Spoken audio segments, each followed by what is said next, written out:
Hi vlog, welcome to my guys. Ayan, so may bago tayong tanggap dito. Cooling fan is not operating correctly. So ayan, napagod na siya, hindi na lumaban. Kaya palitan natin yung cooling fan niya. So isa sa pinakamahalaga na may maintain natin yung cooling fan niya, kasi cooling system ng processor niya yan. Mahalaga yan para tumagal yung ating laptop, lalo na kung mga heavy apps yung process niya. Yan, napalitan na natin at inon natin. Turo tayo ng turo, nakalimutan pala natin iyon. Ayan, so nagtuloy na siya sa kanyang desktop. Ayan, hindi na lumabas ulit yung error niya.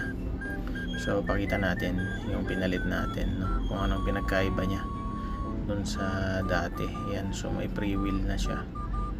Ito kasing dati ayaw, umiikot, mahigpit na yung ikot niya. Ayan, hindi katulad yung bagong pinalit natin. Ayan, testing ulit natin kung may lalabas pa.